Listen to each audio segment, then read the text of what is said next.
नमस्कार दोस्तों, फिटनेस में चाहे आपका गोल लीन बल्क हो या फैट लॉस, ट्रेनिंग और न्यूट्रिशन दोनों ही बहुत इंपॉर्टेंट है। आपने अक्सर सुना होगा कि डाइट के बिना रिजल्ट नहीं मिल सकते, और बात सही है, बट ट्रेनिंग के बिना भी रिजल्ट्स नहीं मिल सकते। इनफैक्ट अगर प्रॉपर साइंटिफिक टर्म्स में हम यहाँ पे बात करें तो ट्रेनिंग आपकी मसल ग्रोथ का कॉज होती है और न्यूट्रिशन आपकी मसल ग्रोथ को इनेबल करती है। अगर कॉज ही प्रेजेंट नहीं होगा तो न्यूट्रिशन चाहे आप कितना ऑप्टिमाइज कर लें, रिजल्ट्स नहीं मिलने वाले। तो न्यूट्रिशन और माइंडसेट डेफिनेटली इंपॉर्टेंट है, पर कई लोग जिम जाते हैं, मेहनत करते हैं, बट उन्हें रिजल्ट्स नहीं मिलते क्योंकि कहीं ना कहीं उन्हें ट्रेनिंग प्रिंसिपल्स की पूरी समझ नहीं होती है। ट्रेनिंग वो इंजन है जो आपकी मसल ग्रोथ की गाड़ी को आगे बढ़ाता है। अगर आपकी गाड़ी का इंजन ही वीक है तो आपकी गाड़ी ना तो बहुत तेज आगे जा पाएगी और ना ही बहुत दूर तक जा पाएगी, चाहे फ्यूल आप कितना ही अच्छा डाल दें गाड़ी में। और ट्रेनिंग में भी एक ऐसा प्रिंसिपल है जो कि सबसे इंपॉर्टेंट है। इस प्रिंसिपल की अच्छी अंडरस्टैंडिंग जिन लोगों को नहीं होती है वो हमेशा मसल गेन के साथ स्ट्रगल करते हैं। चाहे जिम सालों से जा रहे हो पर रिजल्ट्स वो रिफ्लेक्ट नहीं करते हैं। सिंपली पुट, इस प्रिंसिपल के बिना आप मसल गेन नहीं कर पाएंगे। वहीं दूसरी तरफ जिन लोगों को इस प्रिंसिपल की अच्छी अंडरस्टैंडिंग हो जाती है और वो इसे सही से अप्लाई करते हैं, वो एफिशिएंटली मसल गेन कर पाते हैं और अपनी फिजिक को ट्रांसफॉर्म कर पाते हैं। समय उतना ही लगता है, इनफैक्ट एफर्ट भी उतना ही लगता है, but they are able to get more out of their time invested in the gym. मैं बात कर रहा हूँ दोस्तों प्रोग्रेसिव ओवरलोड के बारे में, and this is the key to muscle gain. तो क्या है प्रोग्रेसिव ओवरलोड और क्यों ये इतना इंपॉर्टेंट है मसल गेन के लिए, और कैसे आप एक सिंपल तरीके से प्रोग्रेसिव ओवरलोड को अप्लाई कर सकते हैं अपने खुद के ट्रेनिंग प्रोग्राम में। इन सभी सवालों के जवाब आपको इस वीडियो में मिल जाएंगे, और साथ के साथ बात करेंगे 3 सिंपल स्कीम्स की जिनको आप फॉलो कर सकते हैं कंसिस्टेंट प्रोग्रेसिव ओवरलोड अप्लाई करने के लिए अपने ट्रेनिंग प्लान में। सभी सवालों के जवाब जानने के लिए देखते रहिए वीडियो गाइस एंड तक। आगे बढ़ने से पहले फटाफट बताना चाहूँगा इस वीडियो के स्पॉन्सर के बारे में, जो कि है आपका अपना हाइपरट्रॉफ। हाइपरट्रॉफ का मेन मिशन है ट्रेनिंग और न्यूट्रिशन के प्रिंसिपल्स को आसान भाषा में लोगों तक पहुंचाना, ताकि लोग अपनी डे टू डे लाइफ में इन प्रिंसिपल्स को इंटीग्रेट कर पाएं और अपनी लाइफस्टाइल चेंज कर पाएं, अपने जीने का तरीका चेंज कर पाएं। अगर लोगों ने अपनी लाइफस्टाइल और जीने का तरीका चेंज कर लिया तो ऑटोमेटिकली उनकी बॉडी भी ट्रांसफॉर्म हो जाएगी, वो अपनी बेस्ट शेप में आ भी जाएंगे और अपनी बेस्ट शेप में रहेंगे भी। ये एप्लीकेबल है हर इंसान के लिए, no matter what is their age, 20, 40, 60 या 70, no matter what is their profession और what is their sex. This is how you build your best life, and our mission at Hypertroph is to add more years in your life and more life in your years. If you are looking for a step-by-step body transformation program or one-to-one coaching for your body transformation, then you can check out and visit hypertroph.com/plans to see कि क्या services हम offer करते हैं। Once again, a huge thank you for all your love and support,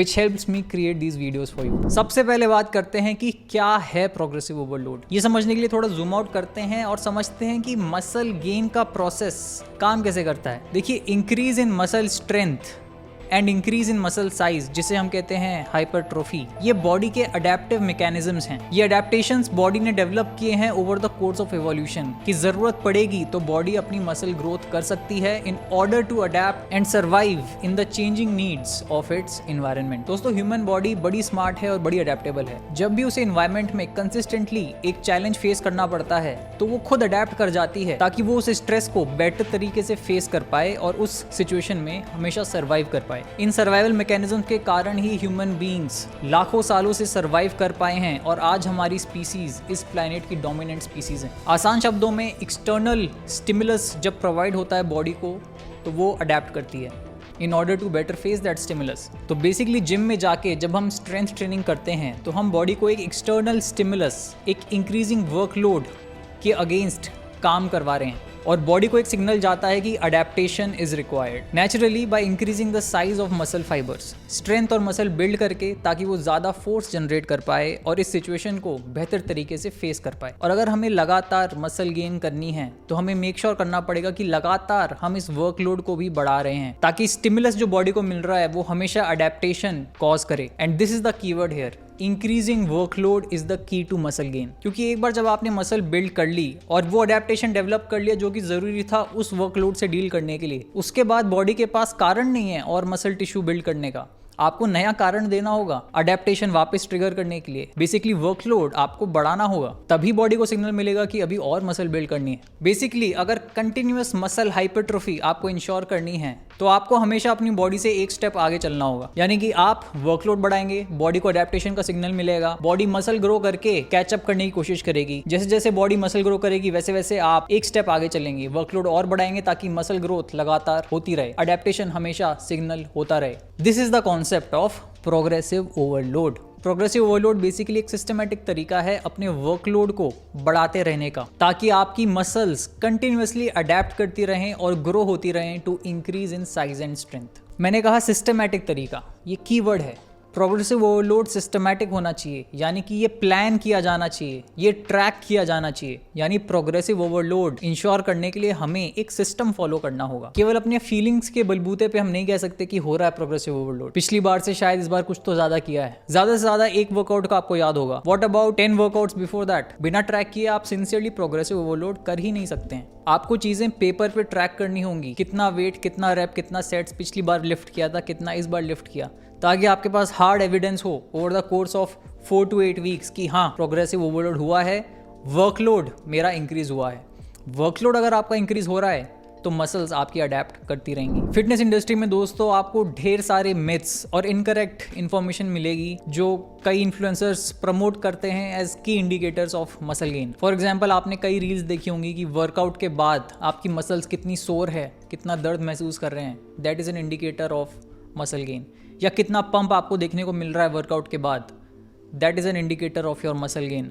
या फिर different exercises use करके muscles को confuse करेंगे तो ज्यादा मसल गेन देखने को मिलेंगे। या वर्कआउट के बाद जितनी ज्यादा थकान आपको लगेगी, यूं लगे कि वर्कआउट ने आपको पूरा ही निचोड़ दिया है, तब आपको ज्यादा मसल गेन देखने को मिलेंगे। बट इनमें से कोई भी बात एक एक्यूरेट इंडिकेटर नहीं है मसल ग्रोथ का। साइंटिफिकली स्पीकिंग मसल ग्रोथ के लिए केवल और केवल एक चीज ही मैटर करती है और वो है प्रोग्रेसिव ओवरलोड। एग्जाम्पल से अगर समझाऊं तो अगर आपने मान लीजिए बाइसेप कर्ल एक्सरसाइज की है, 4 सेट्स किए 20 रेप के, 4 सेट्स के बाद आपको बाइसेप में एक स्ट्रॉन्ग पंप देखने को मिल रहा है, मसल्स आपकी हार्ड हो गई हैं, शीशे में आपको पंप दिख रहा है और लग रहा है कि आज तो मेरे बाइसेप जरूर ग्रो करेंगे। बट अगर आप यही वर्कलोड लगाते रहे इसी वेट के साथ, इतने ही रेप्स, इतने ही सेट्स, तो हर वर्कआउट के बाद आपको पंप तो बढ़िया देखने को मिलेगा, सेटिस्फैक्टरी पंप, बट इससे आपकी मसल ग्रो नहीं करेगी क्योंकि आपकी बाइसेप्स ऑलरेडी ये वर्कलोड हैंडल कर चुकी है। अडेप्टेशन के लिए इंश्योर करना होगा कि वर्कलोड बढ़ रहा है सिस्टमैटिक तरीके से। सिमिलरली अगर आप जिम में डिफरेंट मशीन्स कर रहे हैं, तरह तरह की एक्सरसाइज कर रहे हैं, वर्कआउट के एंड में आप पूरी तरह से थक जाते हैं इन मल्टीपल एक्सरसाइजेस को करके, तो हो सकता है आपको मन में फीलिंग आ रही हो कि यार इतना थक रहा हूँ, मसल गेन तो मेरा पक्का होगा, इतनी सारी मशीन्स लगाई है मैंने। बट अगेन जब तक आपके मसल्स पे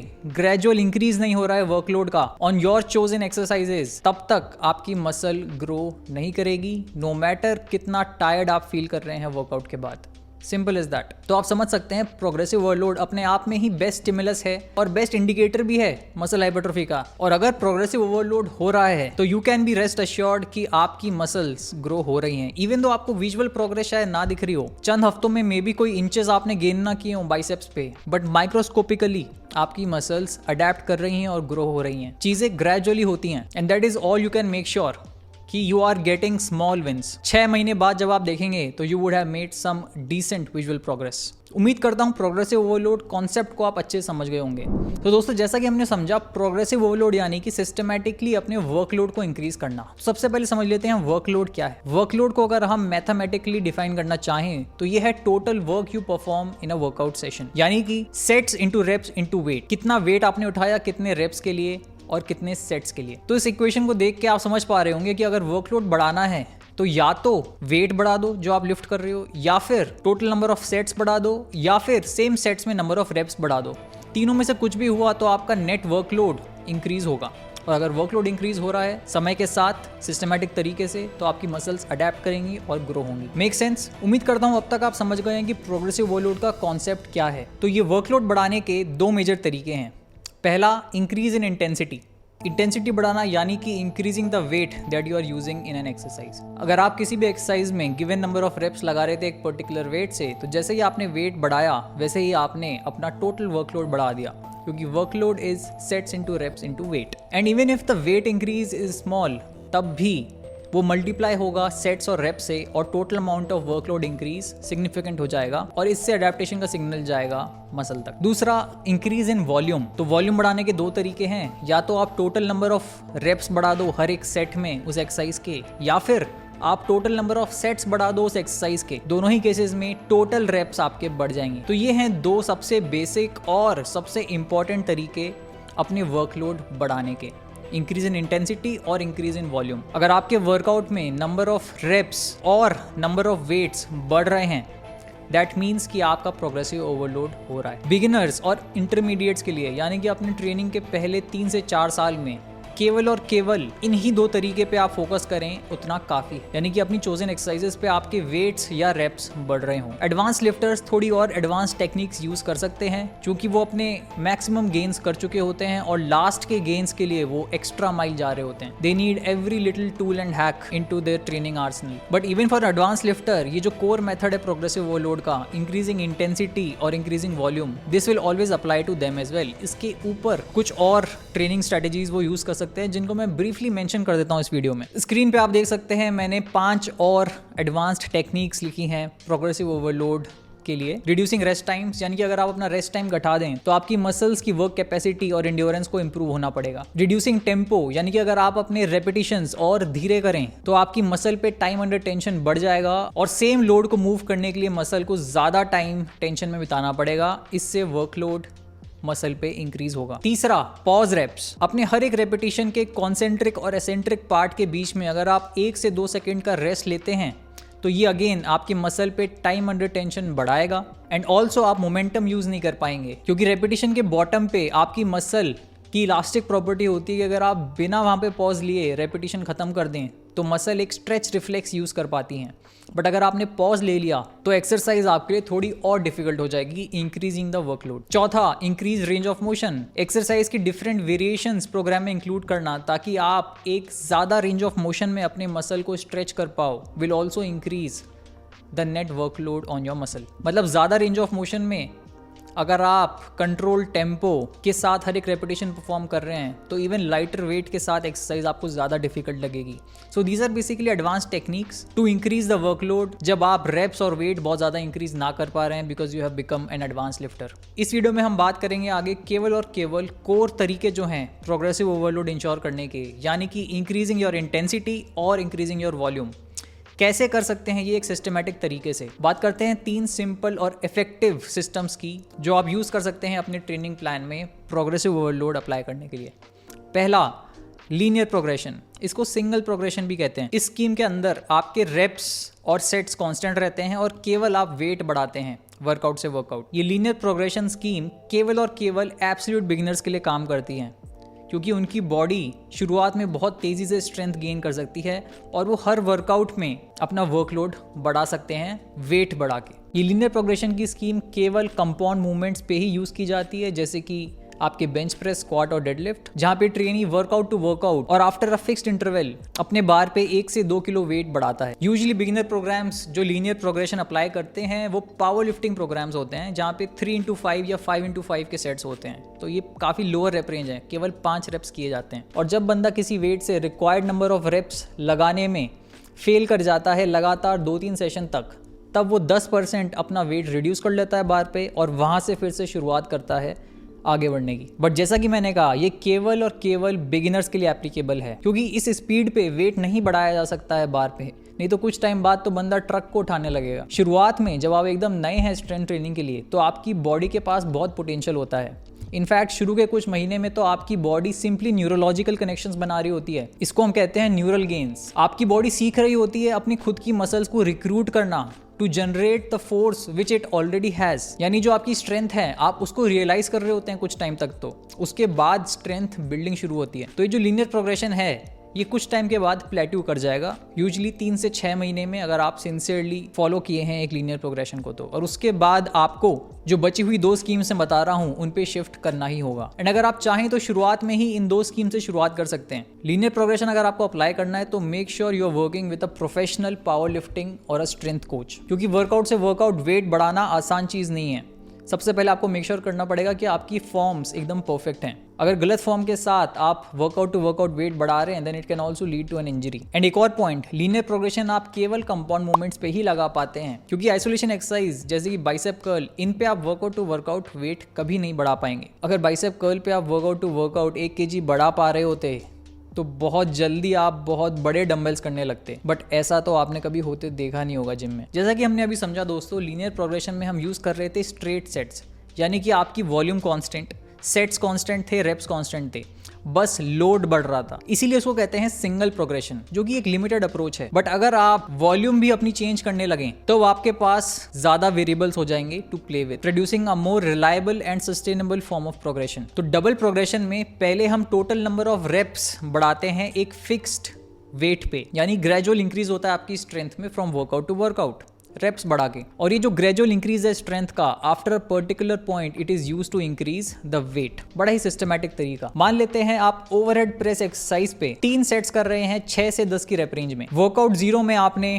25 kg से तीनों सेट में 6 रेप लगाए। आने वाले कुछ हफ्तों में आपने अपने न्यूट्रिशन पे ध्यान दिया, रिकवरी पे ध्यान दिया, अपने वर्कआउट्स ट्रैक किए। अगले हफ्ते आप सेम वेट से 25 kgs 8, 7 और 6 रेप लगा पाए, which was an increase in reps. और ऐसे करते करते मान लेते हैं 6 वर्कआउट के बाद आपके तीनों सेट्स में 25 kg से 10 रेप्स होने लगे। तो इसका मतलब क्या हुआ कि अब आपकी स्ट्रेंथ बढ़ चुकी है, क्योंकि 6 हफ्ते पहले आप 25 kg से तीनों सेट में केवल 6 रेप्स लगा पा रहे थे, आज आप 10 रेप्स लगा पा रहे हैं। रेप रेंज आपने रखी थी 6 से 10 की, तो जैसे ही आपने अपर मार्क हिट किया इस रेप रेंज का, वैसे ही आपने अपना वेट बढ़ा दिया। मान लेते हैं आपने टोटल 2.5 kg यहाँ से बढ़ा दिया, तो अब आप 27.5 kg से ट्राई करते हैं अगले वर्कआउट में, और आप देखते हैं कि फिर से तीनों सेट्स में 6 रेप ही हो पा रहे हैं। अब आप फिर से इस 27.5 kg पे प्रोग्रेस करते हैं जब तक आप इस रेप रेंज की अपर लिमिट तक तीनों सेट्स में ना आ जाएं, और फिर आप वेट बढ़ा देते हैं, और इस सिस्टमेटिक तरीके से आप अपना आगे प्रोग्रेशन करते हैं। इसे कहते हैं डबल प्रोग्रेशन।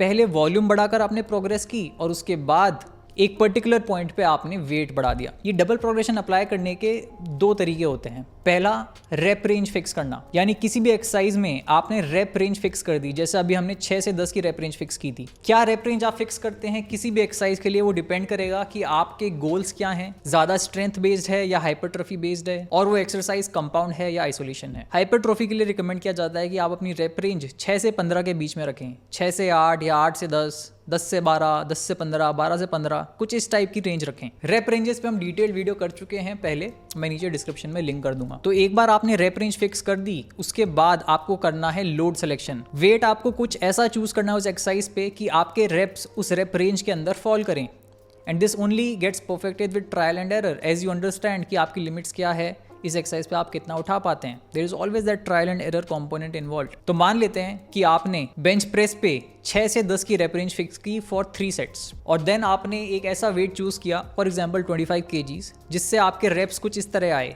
9, 8 और 7 रेप इन 3 सेट्स में। तो इस डबल प्रोग्रेशन मेथड से आप अगले आने वाले कुछ वर्कआउट में अपने रेप्स बढ़ाएंगे। जब आपके रेप्स तीनों सेट्स में 10-10-10 होने लगेंगे, उसके बाद आप वेट बढ़ा देंगे और वो पैटर्न फॉलो करेंगे।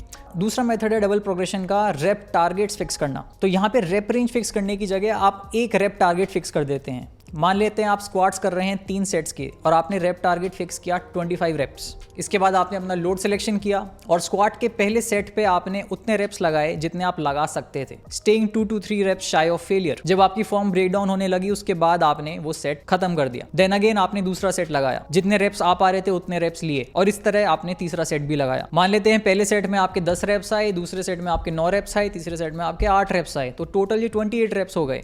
रेप टारगेट आपने रखा था 25 का, तो ऐसे में आपने अपने रेप टारगेट को क्रॉस कर लिया है, और अगले वर्कआउट में आप स्क्वाट पे वेट बढ़ा सकते हैं with the minimal increment available. मान लेते हैं 2.5 किलो आपने अगले वर्कआउट में बढ़ा दिया। अगेन आपने वही प्रोसेस फॉलो किया, मे बी इस बार आपके टोटल रेप्स 25 के नीचे रह गए। देन आने वाले कुछ वर्कआउट्स में आप प्रोग्रेस करेंगे जब तक आपके टोटल रेप्स स्क्वाट पे इस रेप टारगेट को क्रॉस नहीं कर जाते। जैसे ही आप रेप टारगेट को क्रॉस करते हैं, वैसे ही आप अपने स्क्वाट पे लोड बढ़ा देंगे। इसमें भी हम कर वही रहे हैं। पहले हमारी ग्रेजुअल स्ट्रेंथ इंक्रीज हो रही है by increasing the reps on a particular weight. जब हम एक रेप टारगेट क्रॉस कर जा रहे हैं, उसके बाद हम वेट बढ़ा दे रहे हैं। वही डबल प्रोग्रेशन वाला मेथड, बस रेप रेंज की जगह इस बार एक रेप टारगेट यूज कर रहे हैं। आई होप ये आपको समझने में सिंपल लगा होगा। बात करते हैं तीसरे सिस्टम की, प्रोग्रेसिव ओवरलोड की, और ये है डायनामिक डबल प्रोग्रेशन। और ये मेथड सिमिलर ही है to double progression using rep ranges, बस यहाँ अंतर ये है कि यहाँ हम सेट दर सेट अपना लोड भी चेंज कर सकते हैं। डबल प्रोग्रेशन में हम वेट तभी बढ़ाते थे जब हम अपने रेप रेंज के टॉप एंड पे पहुंच जाएं तीनों सेटों में, या फिर अपने रेप टारगेट को क्रॉस कर दें। बट डायनामिक डबल प्रोग्रेशन में हम अपने पहले सेट को as a primary indicator use करते हैं कि क्या हमें आने वाले सेट्स में वेट बढ़ाना चाहिए या नहीं। ये जो पहला सेट है इसे हम टॉप सेट भी कहते हैं, और ये पहला सेट हो सकता है या पहले 2 सेट्स भी हो सकते हैं डिपेंडिंग ऑन आपके टोटल सेट्स कितने हैं। अगर आप 4 से 5 सेट्स करें किसी एक्सरसाइज में तो ये पहले 2 सेट्स भी हो सकते हैं। तो सेम एग्जांपल कंसिडर करते हैं। मान लेते हैं बेंच प्रेस में आप कर रहे हैं 3 सेट्स 6 to 10 की रेप रेंज में। अब पहले सेट पे 40 kg के साथ आपने 10 रेप सेट कर दिए जो कि इस रेंज का अपर मार्क था, और बाकी 2 सेट्स में आप रेप रेंज के अंदर कहीं पे फॉल किए। मान लेते हैं दोनों में आपको 8 रेप्स मिले। तो चूंकि आपके पहले सेट में अपर मार्क हिट हो चुका है तो अगले वर्कआउट में आप अपने पहले सेट का वेट बढ़ा देंगे। तो 40 kg को मान लीजिए आपने 42.5 kg कर दिया अगले वर्कआउट के पहले सेट में, और ये करते ही आपके पहले सेट में रेप्स 6 रेप हो गए, which is the lowest end of that rape range. तो अगर आपने 42.5 kg ही रखा अगले सेट में भी, तो फिर अब आप इस रेप रेंज में फॉल नहीं करेंगे, क्योंकि चांसेस आर कि आप 6 से कम रेप कर पाएंगे अगले सेट में विद 42.5 kg। तो अगले सेट में आप वेट उतना ही रखते हैं जितना पिछली बार था, विच इज़ 40 kg, और आप देखते हैं कि 40 kg रखा आपने अगले सेट में तो आप 9 रेप कर पाएँ और उसके बाद 8 रेप कर पाएँ। इस तरह अब आप आगे बढ़े। अगले वर्कआउट में पहले सेट में आप 42.5 kg से मे बी 8 रेप्स कर पाए। अब चूंकि पहले सेट में आप 8 रेप्स कर पाए 42.5 kg से, तो आपने सोचा कि यार अगर मैं इस वेट से अगला सेट भी करता हूं तो मे बी मैं रेप रेंज के अंदर आ जाऊंगा। तो आपने 42.5 kg ही रहने दिया, और अगले सेट में आपने देखा कि आप 6 रेप कर पाए 42.5 kg से। फिर आपने सोचा कि अगर 42.5 kg ही मैंने रहने दिया तो अगले सेट में तो पक्का रेप रेंज के नीचे चले जाऊंगा, तो चलो 40 ही रखता हूं थर्ड सेट में। और फिर आप थर्ड सेट में मे बी 40 kg से 9 रेप्स कर पाए। इस तरह आप चलते रहे। मे बी अगले वर्कआउट में आपके पहले सेट में 42.5 kg से 8 रह पाए, दूसरे सेट में 42.5 kg से 7 रह पाए, तो आपने तीसरे सेट में भी 42.5 kg रखा और वहाँ पे आपके फिर 7 रैप आ गए या 6 रैप आ गए। तो वो आप देख सकते हैं तीनों सेट्स में आपका 42.5 kg आ चुका है। बट इस बार हमने डायनामिक डबल प्रोग्रेशन यूज़ किया। हम रेप रेंज के अंदर रहे पूरे टाइम, लेकिन हमने केवल फर्स्ट सेट को यूज़ किया एज एन इंडिकेटर कि क्या हमें अगले सेट में वेट बढ़ाना चाहिए या नहीं। बेसिकली डायनामिक डबल प्रोग्रेशन को आप यूँ सोच सकते हैं as if you are applying double progression on every individual set of that exercise. सोच के देखिए, चमक जाएगा। ये स्क्रीन पे जो आप डायनामिक डबल प्रोग्रेशन का एग्जांपल देख रहे हैं बस एक एग्जांपल है। हमेशा पैटर्न इतना परफेक्टली नहीं चलेगा। हो सकता है कई बार आपके वर्कआउट टू वर्कआउट कुछ इंक्रीज ही ना हो, ना रेप में ना वेट में। It's totally fine. हो सकता है कभी आप रेप रेंज के बाहर गिर जाएं, किसी सेट में 5 या 4 ही रेप्स आएँ या किसी सेट में 10 से ज़्यादा रेप्स आ जाएं। It's all fine. परफेक्शन नहीं ढूंढना है, यहाँ कोई रूल नहीं है। These are just guideline to guide your progressive overload. समझ रहे हैं? Also this goes without saying कि अगर आपको प्रोग्रेसिव ओवरलोड इंश्योर करना है एक सिस्टमेटिक तरीके से, तो ऑफकोर्स एक तो आपको अपनी प्रिफर्ड मेथड चूज करना होगा, डबल प्रोग्रेशन या डायनामिक डबल प्रोग्रेशन या linear progression in case you are a beginner. और दूसरी चीज विच गोज विदाउट सेइंग, आपको अपने वर्कआउट्स ट्रैक करने होंगे एक ट्रेनिंग लॉग में। This can be your pen and diary और this can be an app like strong और फिट नोट्स और ग्रेविटी। क्योंकि अगर आप चीज़ें ट्रैक ही नहीं कर रहे हैं तो ये पूरा कॉन्वर्जेशन मीनिंगलेस हो जाएगा। What gets measured gets managed। तो वर्कआउट ट्रैक करना इज द फर्स्ट प्रिंसिपल, जो कि मैं अज्यूम कर रहा हूँ सब लोग ऑलरेडी समझ रहे हैं कितना इंपॉर्टेंट है। अगर आप चीज़ें ट्रैक नहीं कर रहे हैं तो आप चीज़ों के प्रति सिंसियर और एक सीरियस एटीट्यूड रख ही नहीं सकते। May be serious is not the right word, but sincere attitude towards things वो नहीं रख पाएंगे। फीलिंग्स और इंट्यूशन के बलबूते आगे बढ़ेंगे and this is no way to make progress. At some point you will start wondering कि प्रोग्रेस हो क्यों नहीं रही। So make sure you are tracking your workouts. Furthermore, हमेशा याद रखें प्रोग्रेसिव ओवरलोड के चक्कर में आपको अपनी फॉर्म कॉम्प्रोमाइज नहीं करनी है। कोई जल्दी नहीं है, उतना ही आगे बढ़ें जितना आगे बढ़ने का रूम दिखाई दे रहा है। Never compromise your form in order to lift more weight. That is called as ego lifting, not progressive overload. अगर आप वेट बढ़ा के फॉर्म कॉम्प्रोमाइज कर रहे हैं तो नुकसान आप ही का हो रहा है। केवल और केवल एक मसल अच्छे से ट्रेन हो रही है उस केस में, और वो है आपके ईगो की मसल। क्योंकि आपके मसल्स को तो पता नहीं ना कि आप कितना वेट लिफ्ट कर रहे हो। आपकी मसल को चाहिए बस एक इफेक्टिव स्टिमुलस और एक increasing workload. If you will compromise your form to lift more weight, तो जाने अनजाने में आप रेप्स को चीट करेंगे। आप मोमेंटम यूज़ करेंगे, दूसरे मसल ग्रुप्स पिक्चर में आएंगे, दूसरे लोगों को आपको सपोर्ट देना पड़ेगा, and all of this simply means कि टारगेटेड मसल जो है आपकी, उस पर नेसेसरी इफेक्टिव स्टिमुलस नहीं आ रहा है। Which brings me to another point. As much as possible avoid taking support. I don't know why gym में आजकल एक कल्चर सा बन गया है कि हर रैप पे, हर सेट पे एक सपोर्टर साथ में खड़ा रहता है। This is absolutely not needed and not recommended, क्योंकि अगर कोई बंदा आपको सपोर्ट कर रहा है, एक्सट्रीम केसेस में कभी चलो मान लिया, बट ओनली व्हेन नीडेड, क्योंकि अगर कोई आपको सपोर्ट कर रहा है तो आप नापेंगे क्या, कितना वेट आपने लिफ्ट किया, कितने रेप्स के लिए, उसने कितना सपोर्ट आपको दिया, चीज़ें नापना मुश्किल हो जाएगा। सो सपोर्टर का एक सिंपल सा रूल रखें, only use supporter when needed for the last rep and only in compound exercises. शुरू में वेट अनरैक कराने के लिए आप यूज़ कर सकते हैं सपोर्टर, बट उसके अलावा लोगों को कहें कि अगर मैं आवाज़ दूं तो आ जाना, बाकी अपना काम कर। ऑल्सो अगर आप फॉर्म कॉम्प्रोमाइज कर रहे हैं ज़्यादा वेट लिफ्ट करने के लिए, then that directly increases your chances of injury. And ego lifting is one of the most common reasons why most gym injuries happen. Injury हो गई तो आप जिम से बाहर ही बैठ जाएंगे, फिर प्रोग्रेस तो छोड़िए, रिग्रेशन होने लगेगा। So always keep this first principle in mind, form is greater than weight. Also ध्यान रहे कंपाउंड एक्सरसाइजेस पे आपको एकदम फेलियर तक पुश नहीं करना है, you have to push 2 reps shy of failure. एक ऐसा रैप आएगा जहां आपकी फॉर्म थोड़ी ब्रेक डाउन होने लगेगी, मे बी बार पाथ थोड़ा ब्रेक डाउन हो जाएगा, और may be accessory muscle groups will come into the picture, थोड़ा बहुत रैप चीट होने लगेगा। That is a signal that you are reaching close to your failure point and you can stop 2 reps shy of failure। तो ये बात हो गई दोस्तों प्रोग्रेसिव ओवरलोड के बारे में, which is the key principle of muscle gain, जिसके बिना हो नहीं सकता मसल गेन। उम्मीद करता हूँ वीडियो आपको इन्फॉर्मेटिव लगा होगा and this is just one of the principles. अगर आप ढूंढ रहे हैं एक स्टेप बाय स्टेप ट्रेनिंग और nutrition program for your body transformation with the right exercise selection, right food selection, अगर आप सीखना चाहते हैं कि खुद के प्लान्स कैसे बनाते हैं, अगर आप अपनी फिटनेस जर्नी में लाइफ भर के लिए सेल्फ रिलायंट होना चाहते हैं, किसी भी सिचुएशन में क्या एक्सरसाइज रिप्लेसमेंट्स आपको यूज करने चाहिए डिपेंडिंग ऑन क्या इक्विपमेंट्स अवेलेबल हैं, आप जिम में ट्रेन कर रहे हैं या घर पे, कौन से सप्लीमेंट्स काम के हैं कौन से नहीं, क्या मेजर ट्रेनिंग प्रिंसिपल्स हैं जो आपको इंश्योर करने हैं अपने ट्रेनिंग डिजाइन में, और क्या मेजर न्यूट्रिशन प्रिंसिपल्स हैं जो आपको इंश्योर करने हैं अपने day to day nutrition strategy में, सभी चीजें एक जगह जानने के लिए आप चेकआउट कर सकते हैं मेरा online transformation course by visiting hypertroph.com। Course checkout करने के लिए go to hypertroph.com/course and if you want to work directly one-on-one with me for your transformation journey with daily chat support, then you can check out hypertroph.com/coaching। Comment में मुझे ये जरूर बताइएगा कि क्या फिलहाल आप प्रोग्रेसिव ओवरलोड लगा रहे थे अपनी ट्रेनिंग में या कहीं ना कहीं चूक जा रहे थे और चीजें ढंग से ट्रैक नहीं कर रहे थे, और अगर लगा रहे थे तो आप कौन सा तरीका यूज करते हैं प्रोग्रेसिव ओवरलोड लगाने का, और अगर नहीं लगा रहे थे तो इनमें से कौन सा तरीका आप यूज करेंगे प्रोग्रेसिव ओवरलोड लगाने के लिए। मैं मिलता हूं आप लोगों से बहुत जल्द अगले वीडियो में, तब तक के लिए टेक केयर, स्टे फिट, जय हिंद।